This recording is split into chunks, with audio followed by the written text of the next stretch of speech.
Welcome, everyone. I'm so excited to see people coming in the room. And I'm wanting to be sure that we're in the right recording mode here.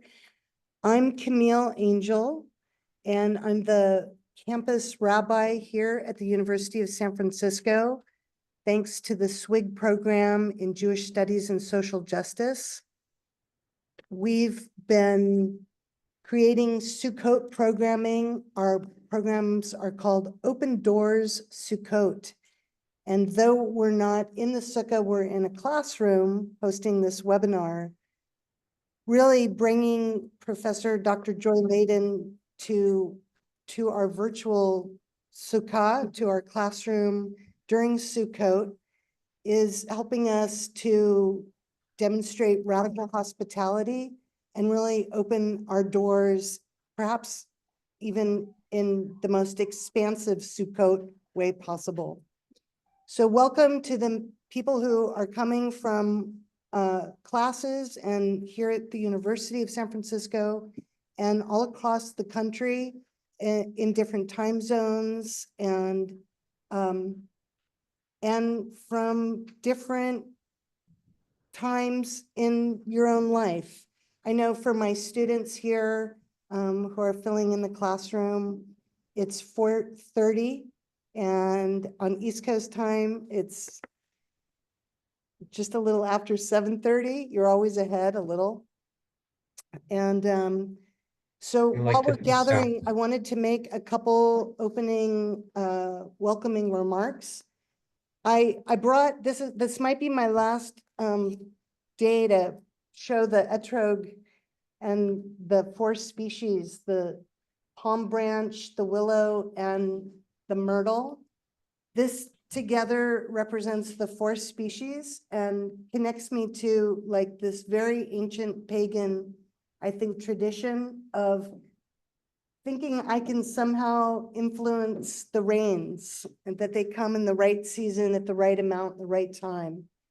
Rabbi Larry Kushner once wrote an essay where he described Sukkot as the closest thing to the hokey pokey that the Jews have, the dance where you put your whole self in and you take your whole self out, reminding us that the days of our lives, there are sacred highs and extraordinary moments. The week of Sukkot is a time of radical hospitality where we prioritized just hanging out and making memories and feeding and nourishing each other.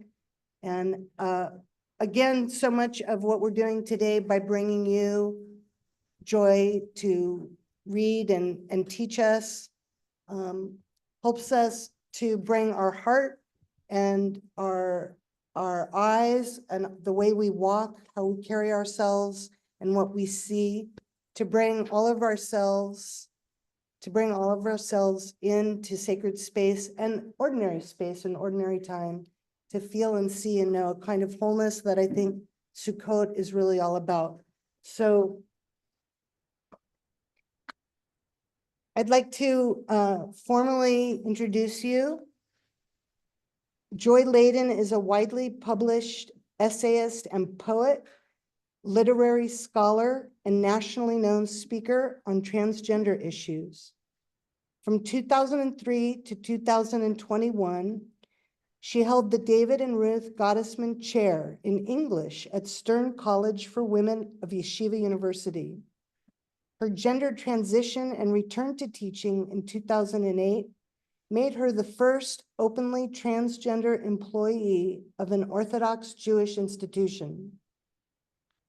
Joy is the author of 12 books, at least, including the National Jewish Book Award winning revised 2nd edition of the Book of Anna, 2018, The Soul of the Stranger, Reading God and Torah from a Transgender Perspective, a finalist for both a Lambda Literary Award and Triangle Award that received a starred review in Publishers Weekly, Through the Door of Life, which is actually a required reading in Professor Hontapper's class, a memoir of gender transition that was a finalist for a National Jewish Book Award and winner of a Forward Fives Award, 10 books of poetry, including 2022's Shekhinah Speaks, Fireworks in the Graveyard, and others. Joy has been awarded a National Endowment for the Arts Writing Fellowship, a Fulbright Scholarship, an American Council of Learned Societies Research Fellowship, and 2 Hadassah Brandeis Institute Research Fellowships, among other honors.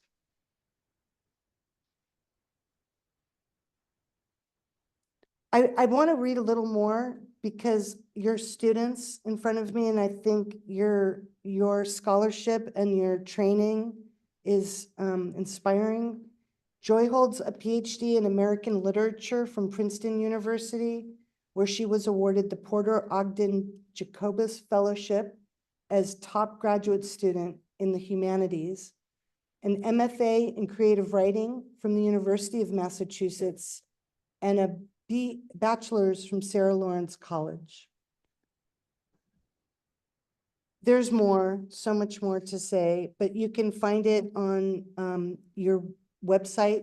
If you go to your name, it'll appear, as will an opportunity to order and get more familiar with many of your works.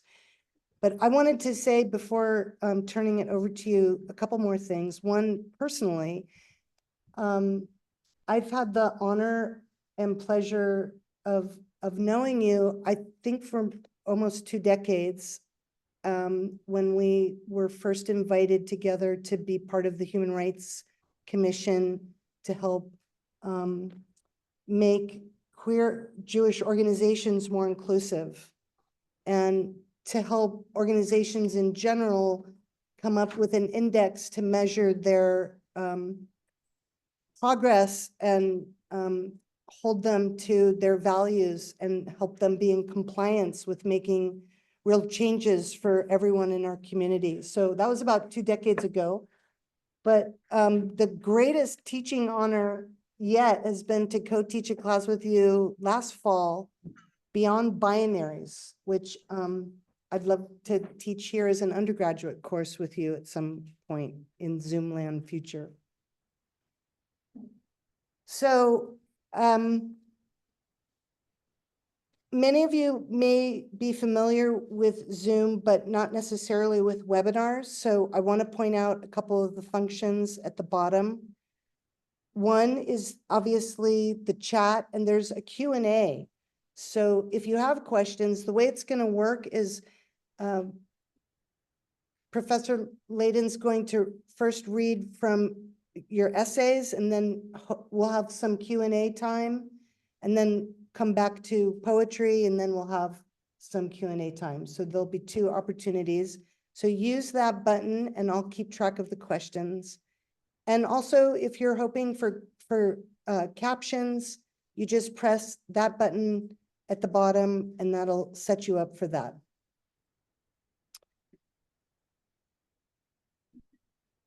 I think without further ado, I'll turn it over to you. Thank you, Rabbi Angel, and I'm so grateful to you and to USF for our, what really, I can't, 2 decades kind of scares me, but it has been a long and wonderful time that I've been able to be connected to USF and be in conversation with you and share work and learn through that process. So I'm very grateful. I'm going to start, actually, before saying that, the book of essays that I'm going to start reading just a couple of short excerpts from is feels terribly timely now that the Republican presidential campaign has decided to make anti-trans advertising part of its closing argument. And for a long time, I've felt that too many people are vulnerable to feeling afraid of trans people because very few people understand trans and non-binary identities on the one hand, and that's kind of inevitable because there are relatively few of us compared to other things, but also because um, a lot of the public discourse around trans and non-binary identities make it seem like you're either with one way of doing gender or with the opposite way of doing gender. And as you'll see in the first excerpt that I'm going to read from the introduction, one of the overarching goal of the book is to try to invite people to think outside that kind of either or binary box when it comes to thinking about gender and to work toward understanding of one another, even uh, across our very different ways of doing gender. All right, I'm going to dive in. What does it mean to live in a world in which gender is visibly, rapidly changing? How can we understand ourselves and be understood by one another when familiar terms like man and woman mean different things to different people, and when some people don't identify in familiar terms at all? How do we live, love, and work with those whose identities don't make sense to us, or who identify us in ways that contradict our sense of who we are? Even though, as an openly transgender person, I'm one of the people sparking these questions, I wrestle with them too. Since I began living as myself, living the female gender identification I hid for decades behind a male persona that fit the body I was born into, I've devoted much of my time to trying to understand how trans and non-binary identities relate to more traditional ways of doing gender, and exploring how recognition of trans and non-binary identities is changing gender for everyone. Like many of us, I've been bruised by the often brutal arguments between people who do gender differently from one another. Like many of us, I long for alternatives to what those arguments pose as an either-or choice between a world that has no place for anyone who can't fit binary gender and a world in which gender has fragmented into a whirl of different beliefs, terms, and ways of life. As a trans person living in an often hostile binary world, I understand how hard it can be to engage with those whose ideas of gender conflict with our own. It's lonely when those around me don't share my understanding of gender, and painful to relate to those who don't accept my identity. So, our discussions about gender often focus on how individuals identify. Even the most individualized forms of gender are inherently social, ways of identifying ourselves and others that, when gender works for us, enable us to feel seen, understood, connected. Accepting that others understand and practice gender differently means accepting that others may not see us as we see ourselves, and that we may not see others, even close family members, as they see themselves.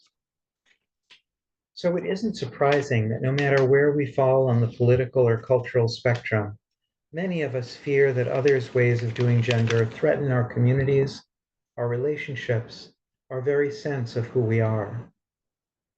Our shared anxieties could inspire us to think together about how to make the best of a world in which gender is no longer a set of shared assumptions and means different things to different people.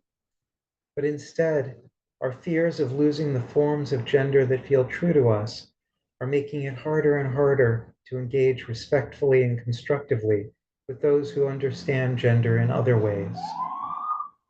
At a time when assaults on trans and non-binary people are multiplying, it may seem foolish to focus on fostering mutual understanding rather than fighting for civil rights and basic needs such as healthcare, employment, and housing on which trans and non-binary lives, including mine, depend.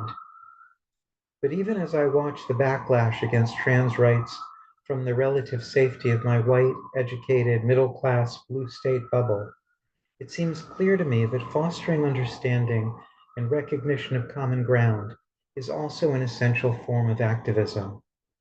Trans rights and trans and non-binary lives won't be secure as long as many non-trans people fear that our identities and rights, our ability to be and live as who we are, come at the cost of theirs, and worry that by being and living as who we are, we threaten the binary forms of gender on which their families, communities, religious traditions, and ways of life depend.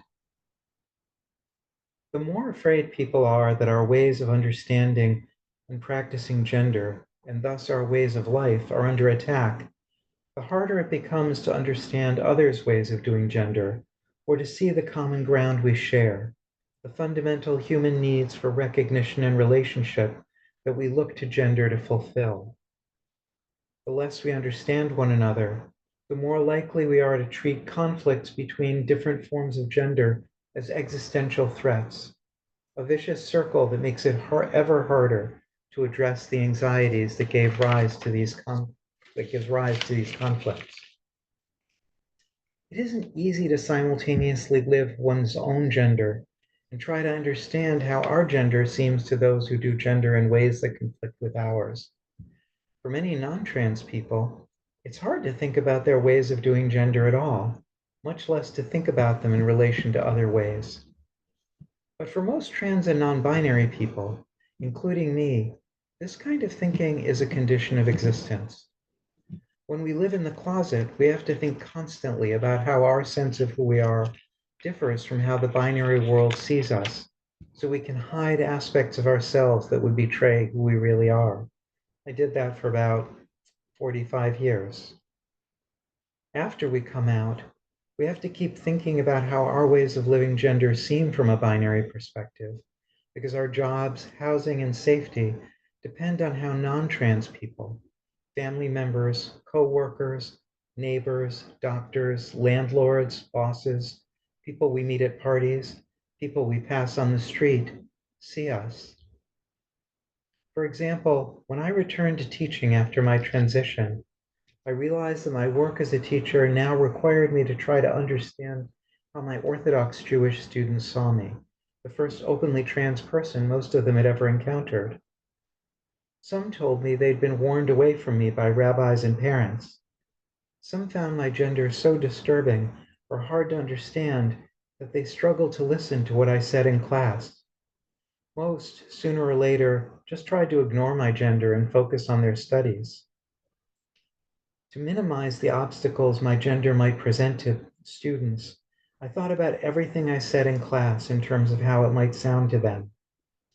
This discipline forced me to think about my students' own complex relations to binary gender and the conflicting forms, religious and secular, modern and pre-modern, that they had to navigate in order to live as both Orthodox Jewish and contemporary American women. My classroom experiences taught me that, despite the conflicts that may arise, people who understand and practice gender in very different ways can work, learn, grow, and live together while remaining true to our sense of who we and others are.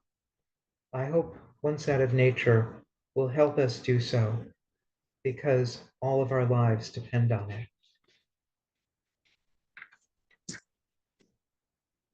And I would be very grateful if politicians would stop demonstrating how true it is that our lives depend on it. Um, the more understanding, more sense of mutual understanding there is, not just one way understanding of others understanding folks like me, but a sense that folks like me are working to understand other people's ways of doing gender, the, the less successful that will be as a form of fear mongering. I'd like to read a short excerpt from the title essay, Once Out of Nature, which shows a little bit, this is an early essay, but it shows a little bit of what I mean about trying to understand one's own way of gender in relation to other ways of doing gender and thinking about how recognition of trans and non-binary identities on the one hand, changes gender in general, because I grew up in a world where there was no word for gender. You didn't need a word for gender because as far as everybody I knew was concerned, there were only males and females, men and women, boys and girls. So we didn't need to know how to think about it. And now we live in a different world. No matter how we feel about it, we're all living in a different world. Um, but also, I'm hoping that it will give you a sense of how the book tries to demonstrate that trans and non-binary identities, recognition of them gives all of us opportunities to think about what it means to be human from somewhat different perspectives than are available if you're just living in that kind of binary world, or world where there's only one way of doing gender. There's nothing natural about our notions of nature. Nature is a human category, a construct that reflects our longing to define our place in the universe that we simultaneously inhabit and conceive. But the idea of nature also grounds our conceptions of humanity. People seem natural to us when they reflect what we oxymoronically call human nature, our sense of how people are and should be. The artificiality of ideas of nature and human nature is old news to philosophers, anthropologists, psychologists, and others who study human mind and culture. But what's old news in academia is still a matter of life and death to people like me, people whose gender doesn't fit natural binary categories of male and female. Those who see trans and non-binary people as unnatural have a tendency to ostracize us, fire us, evict us, assault us, and, particularly if we're people of color, murder us. I've been lucky. Over my past 50 plus years, actually it's now 60 plus, the worst harm I've suffered comes from self-inflicted wounds. Like many trans kids, I grew up tormented by my inability to understand myself in terms of binary categories of male and female. The combination of my male body and my unshakable sense of being female seemed, and still seems in many ways, to exile me from human and any other kind of nature. Even now, after years of living as a woman, my gender doesn't feel natural to me. My gender is a willful remixing of physical and human nature that defies separation into neat categories like male and female, natural and artificial, challenging the idea that those categories are mutually exclusive, that we can clearly, conclusively distinguish them at all. That, perhaps, is why some react so violently to people like me. We are mirrors in which they see the artificiality of what they think of as the natural binary of male and female, its incompleteness, its inadequacy, the contradictions it simplifies. I understand their feelings. I spent most of my life longing to be, as the old song says, a natural woman. But the longer I've lived as my true self, as a woman whose every female X chromosome is invariably paired with a Y, and who was born and bred male, the happier I am to live outside of nature. I I am whatever I do, and I do whatever I am without fretting about how I fit or conflict with natural ideas about what a woman should be or do. It can be cold and dangerous outside the gender binary, but you can't beat the view of the gloriously messy, category confounding universe.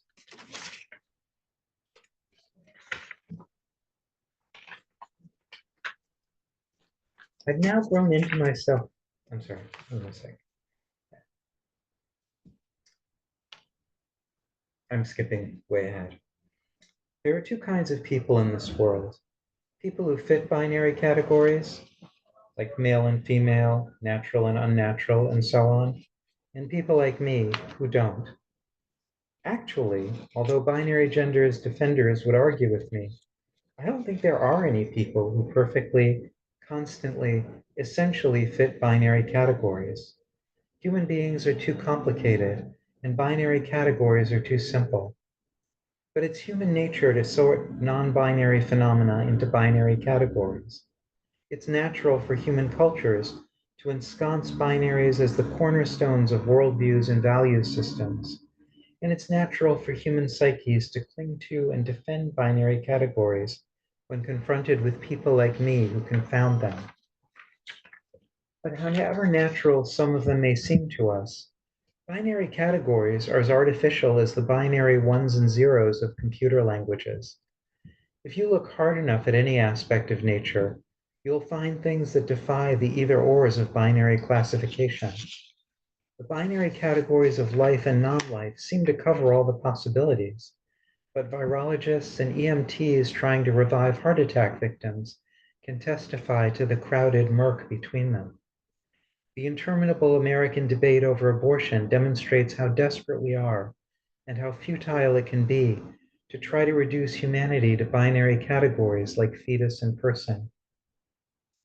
Given the human propensity for binary thinking, it's natural that many people aren't sure what to do with folks like me. Some find trans people so unnatural that they deny our very existence, arguing that trans identities aren't identities at all, but sexual fetishes or symptoms of mental illness or attention-getting stunts. I've actually been told my identity is all three of those at once. Some say that our existence is an affront to God, society, morality, and the natural binary order on which everything they believe depends. Many Americans still believe it's natural to deny us employment, housing, health care, community, dignity, courtesy, respect.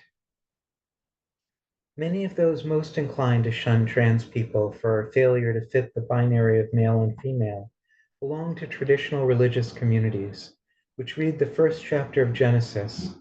God made human beings in God's own image, male and female, God created them, as not only building binary gender into the fabric of creation, but sanctifying it by linking it with God's own image.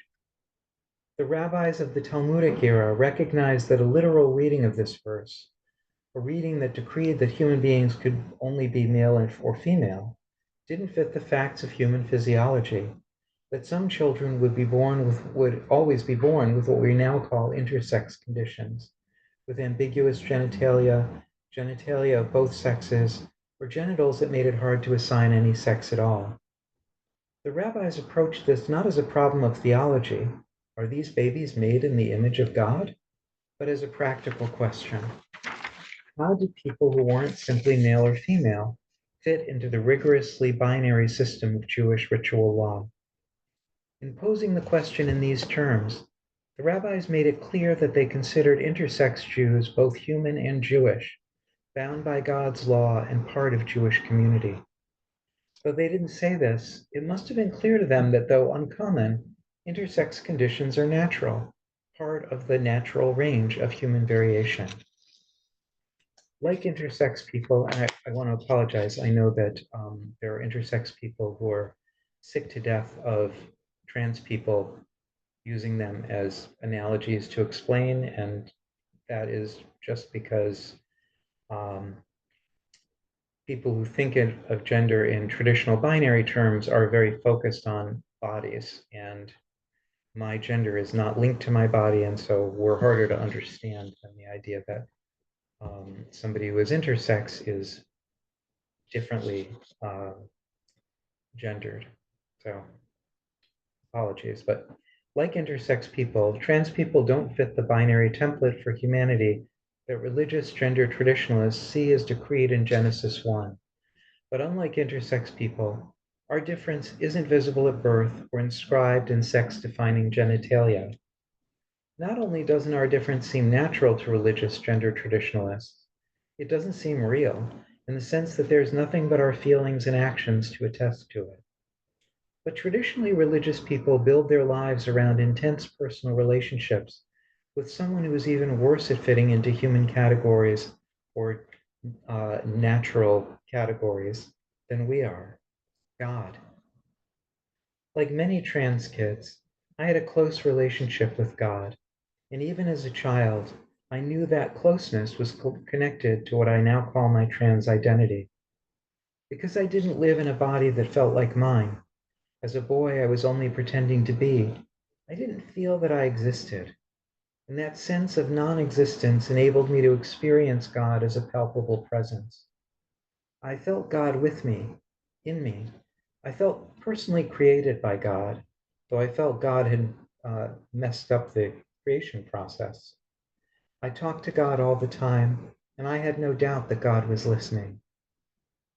My family was Jewish, but not religious, so I didn't have any theology or religious authority to tell me I was wrong.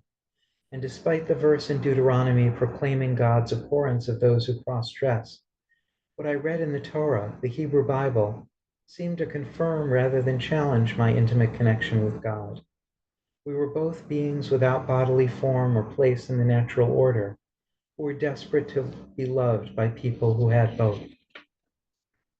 Because my family wasn't religious, I wasn't taught, as so many trans kids are, that God didn't mean to create me, and in fact abhors people like me. People don't know what being made in the image of God means, since the Bible is quite clear that God doesn't have an image. It's you know hard to understand what that means. But since we know what male and female means, the loose connection Genesis 1 makes between binary categories and the divine image has led many religious traditionalists to see the gender binary as a concrete, natural link between God and humanity. But to truly include trans and non-binary people within Abrahamic religion, religious traditions, and I would say to truly include the full range of humanity within those traditions, to acknowledge the humanity of all human beings in those religious traditions. We have to shatter the idol of the gender binary and face the truth that people like me embody, that binary gender reflects neither the nature of nature, the nature of humanity, nor the nature of God. Thank you. So I'm going to pause here and see if there are things that folks want to ask or say, and then I will read some poetry.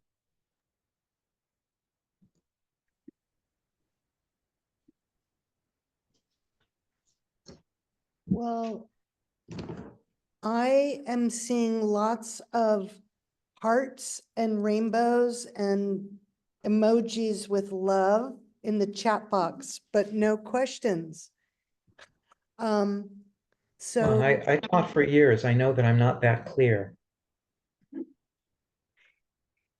well, maybe while my students are forming a question, I'll just ask you if you would comment a little more about Oh, I'm sorry, Rabbi.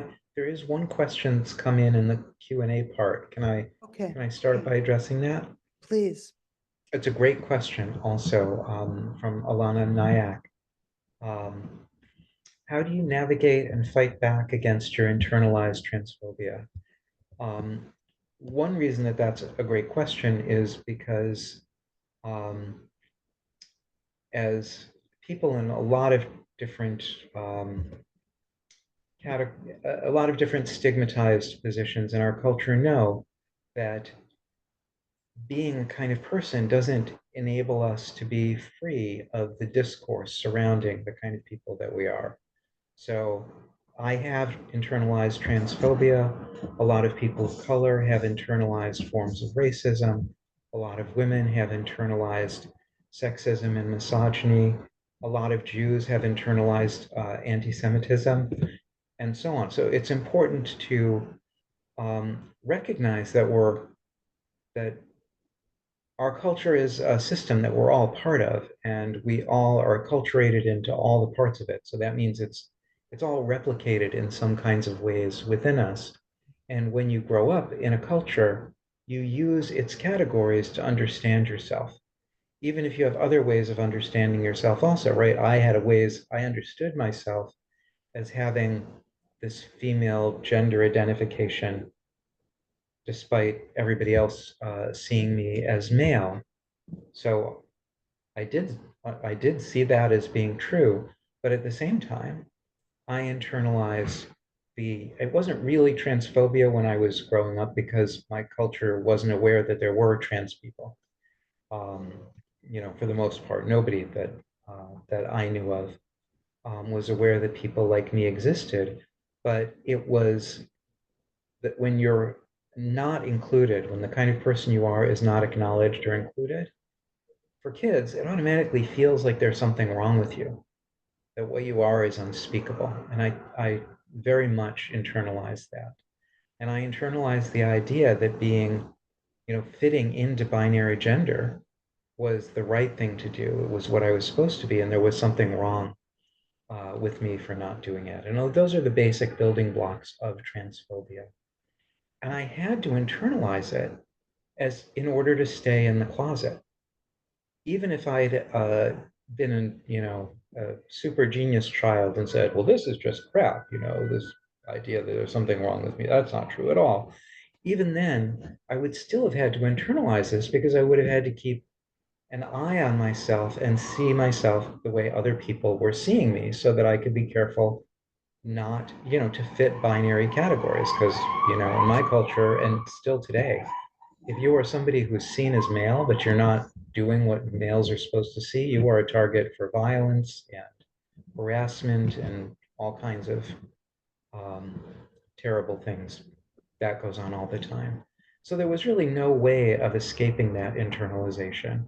And when I started living as myself, I didn't have anybody to tell me that I had internalized transphobia or even what that was or how to recognize it. And when I grew up, the model of gender transition was the I was supposed to be a woman trapped in a man's body. So I thought I was now going to sort of unzip my male self, and there would be this fully formed other person inside. Of course, that didn't happen.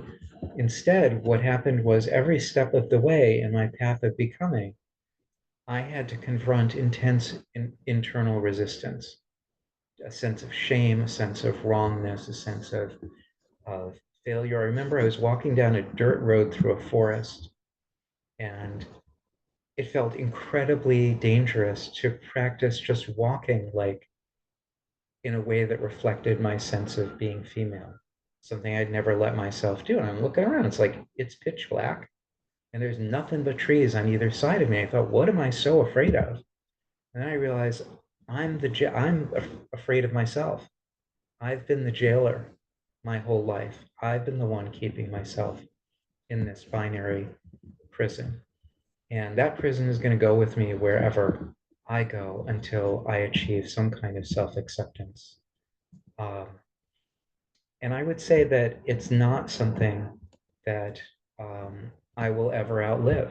It's always going to be part of me because that history is part of me and the culture.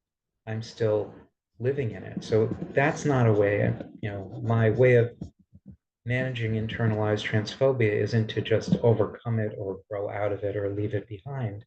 Instead, it's to try to realize the ways that it is part of a larger self, that it's a small part of a larger self, to realize that because it's internalized, it's a choice that I can make about whether or not I want to activate it. How important do I want to let it be?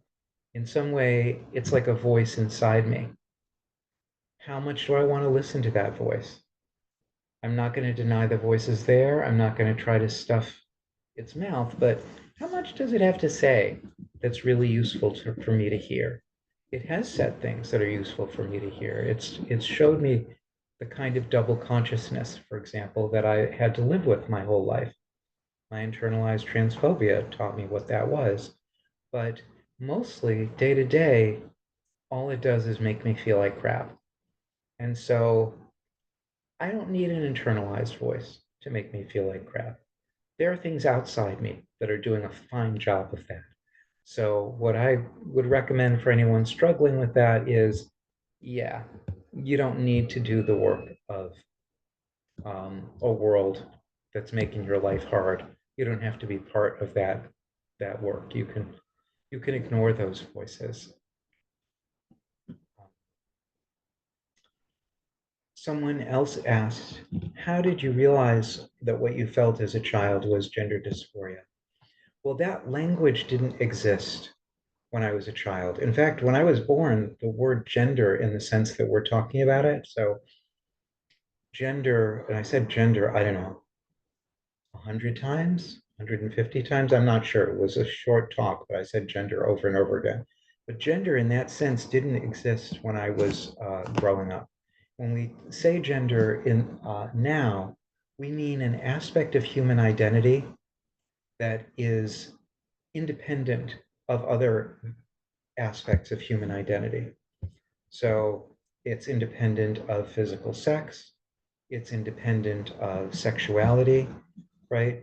But when I was growing up, binary gender, traditional binary gender says bundles all of these things together. It doesn't divide people into independent variables of sex and sexuality and gender identification and so on. It says, when I was born and someone said it's a boy, they they thought that they were saying it is and will always be a normative heterosexual male identified male, that I would that was it. There were no other possibilities. It wasn't until some not very scrupulous psychologists started experimenting on trans kids who, unlike me, couldn't go along and pretend to be the sex that they were assigned, that the word gender was invented for the purpose in the sense that we use it now. Because those psychologists were like, how can we explain how these kids are different? Physically, there's nothing different about them. They're physically male, physically female. So what is it that's different about them? I said, oh, it's their gender.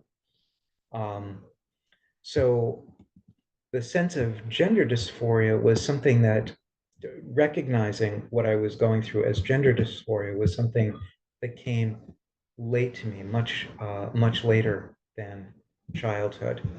Um, I was, yeah,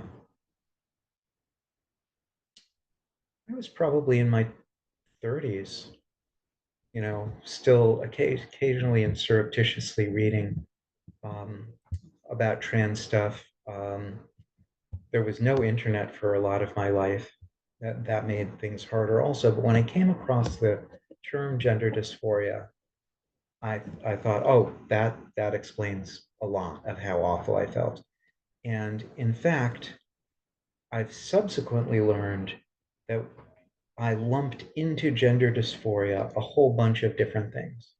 Because to me, it seemed that there was one huge problem in my life, which was that I identified as female, but I was living as a male. That seemed to be the basket that everything fit in. So later, after I lived as myself, I realized, oh, some of what I thought was gender dysphoria was actually the illness that I'm now has me housebound. Those were the early stages of it. And some of it was related to being trans, like being physically dissociated. That was related to being trans, but it wasn't gender dysphoria. It was a specific kind of psychological reaction. And that there were other things like trauma reactions and internal splitting that I also assumed were all gender dysphoria. So while it was extremely useful to me to have the term gender dysphoria and be able to label my feelings in that kind of way, um, I would also say that, like a lot of general terms, it's we need to be it's too general. It includes too many different things to be as useful a tool as I think we need to understand what's going on in us. Um, there's a question from Arden Farowitz. We reviewed your class and work. If you're comfortable, could you share what your relationship is like with your children now? Thank you, Arden. Yeah, unfortunately, my two oldest children uh, decided a long time ago that they couldn't continue to have contact with me. And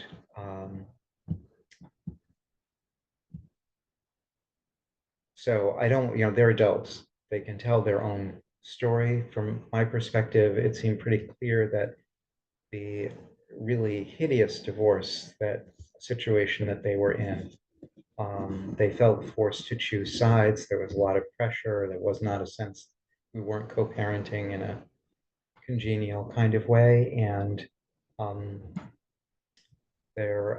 so I feel like a lot of it came from that. I think also the combination of being in gender transition and suddenly being a single parent, um, on top of everything else, I don't think I was the greatest parent, um, during this time. So I think that there was a lot of, it was costly for them in terms of the dynamics of, their lives to continue to have relationships with me. And also, you know, I don't think I was necessarily an indispensable parent, or worth the what I was costing them. My youngest, who came out to me as trans some years ago, has never broken off contact, and uh, is 21 and in transition, and making life as an adult, and I'm supporting that as best I can. Joy, will you answer one more, the next question, but then save some time for family, a poem or two? Yes. So Aaron's question. Please. Um, Thank you, Aaron. Professor Tapper is asking if how my experiences as a marginalized person vis-a-vis my trans identity has informed my experiences as a marginalized person vis-a-vis my Jewish identity, and vice versa. And that is a fantastic question also.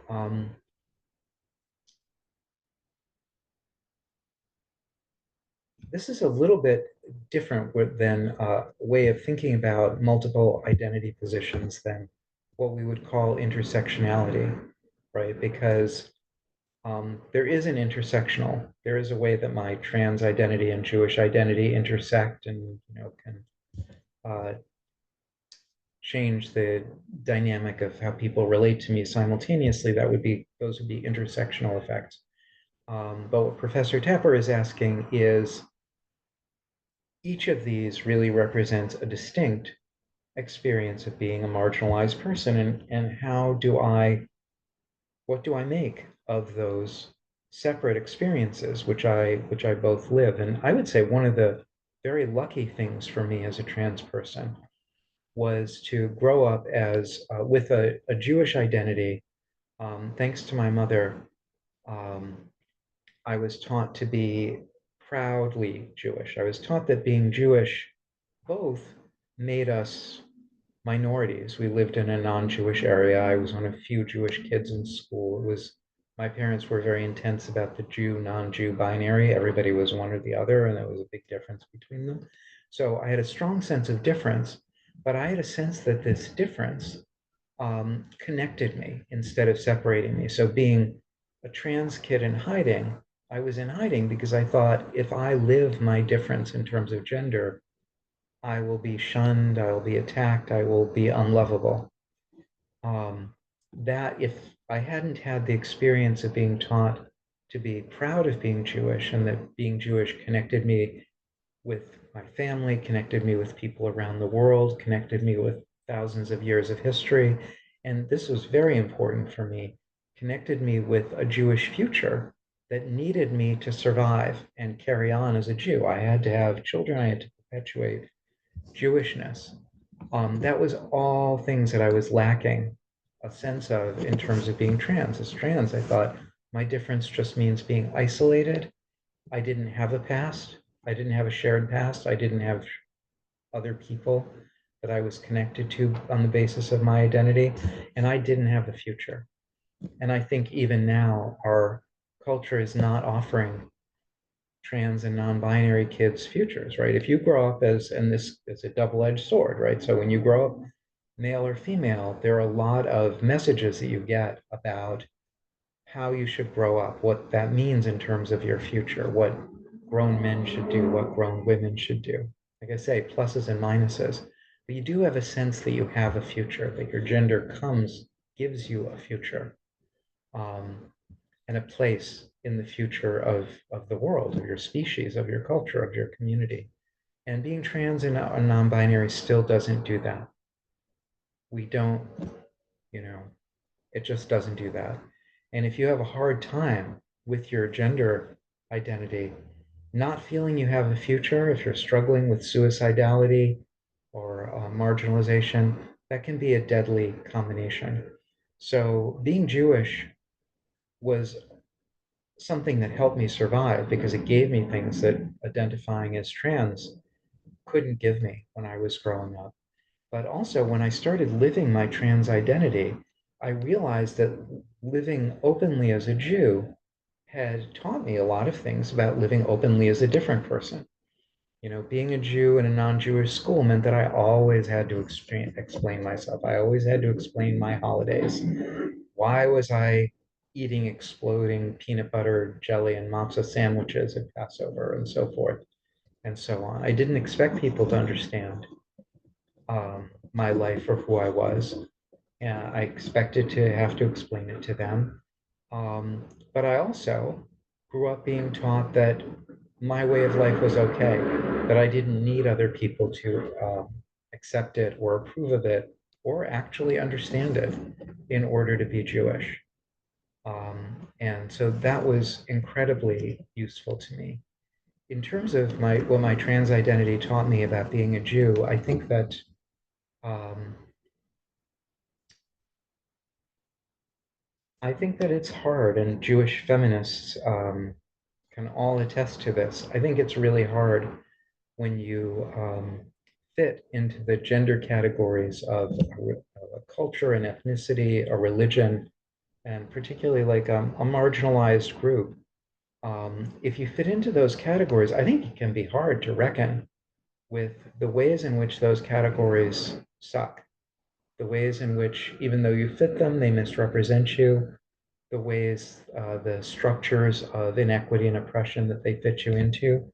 And the experience of being trans is the experience of being able to live outside those categories and those systems. And it meant that I showed that there is a Judaism and a Jewishness that doesn't depend on binary gender categories or the kinds of inequities that go with them. That one can be fully Jewish without all of the baggage that goes along with that. And I think that was freeing for me. I mean, it was also, can be lonely, but I think it was freeing for me, and has also been something that I've been able to bring to Jewish communities and Jewish people.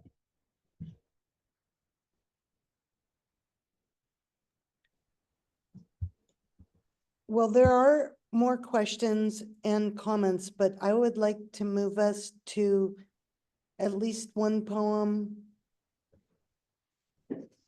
Absolutely, and yeah, these are like great questions. I'm going to limit myself poetically, and because these are questions that really deserve thinking about. All right, I'm just going to read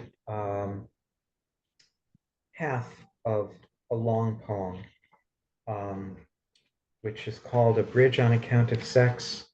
A trans woman speaks to Susan B. Anthony on the 100th anniversary of the 19th Amendment. I was asked to write a poem about the 100th anniversary of the 19th Amendment, weirdly enough, by the New York Philharmonic for a celebratory event that got canceled by the pandemic. So I ended up with the poem and nowhere to read it. So guess what? You guys are my makeup. Yeah. In Rochester, New York, so Susan B. Anthony, if you don't know, pioneering feminist and particularly voting rights activist. And she and I grew up in the same town. In Rochester, New York, in the America you insisted had no right not to exist, slavery abolished, voting rights unabridgable, at least on paper, on account of race or sex. I was born to a card-carrying member of your 20th century daughters, the League of Women Voters. My mother, who thought I was her son, taught me nothing about being a woman, but she taught me to vote and drive a stick, stand up for myself in supermarkets, speak in a low voice. She'd trained for radio, and showed me how to live without being ashamed of being curly, freckled, Jewish, mouthy, different. A magazine on her nightstand taught me the word for what I am, though it was 40 years before she heard me say it. A word you never learned because it didn't exist, for a way of being human you couldn't imagine. I guess I'm not a truth you'd hold self-evident. I wonder if you'd say I, like you, was created equal, was created at all, in fact, or would write me off as yet another outrage perpetrated by men, or would see me refusing, like you, to be what others said, and tell me, as my mother did, whatever you look like, you'll always be my child. No, you wouldn't say that. You didn't have people like me in mind when you fought your country to redefine what it means to be a woman. But here we are, and here I am, abridged like you on account of sex, wrapped like you in education, money, and whiteness that have so far kept me from being jailed, evicted, beaten, burned, or tossed in a ditch, as my sisters have, for defying, like you, contrary to the statute and against the peace of the United States of America, every decree and argument that we are created less, created to hide, created to cringe, created to accept that we're excluded by definition from the unabridgable we, by whom, for whom, you insisted, America was created. We, like you, refuse to be determined by the bodies we were born in, to accept assumptions and abide by laws that deem us other and less than who we know we are. America needed you to refuse. Asking as your daughter's daughter, does America need me too?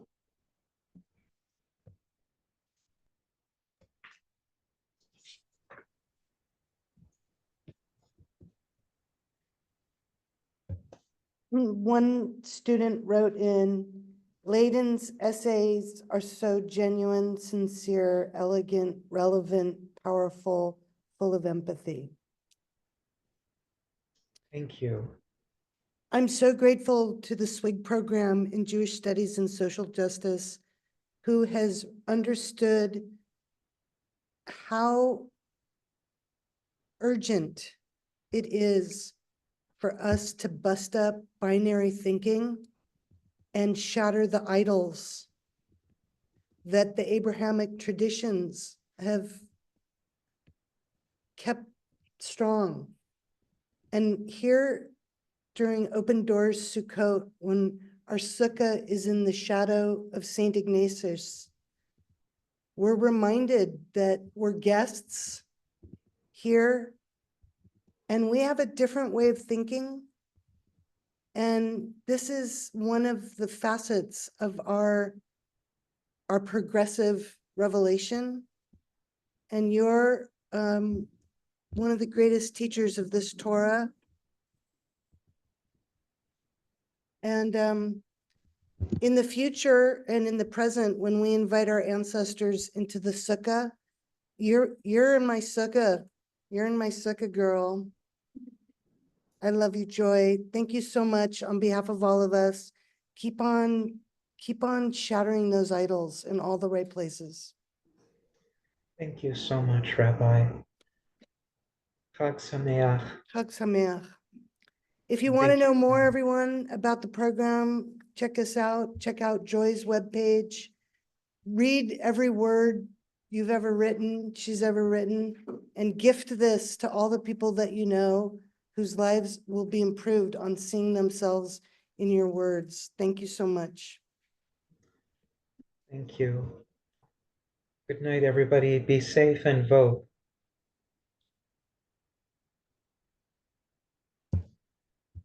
Okay, this concludes our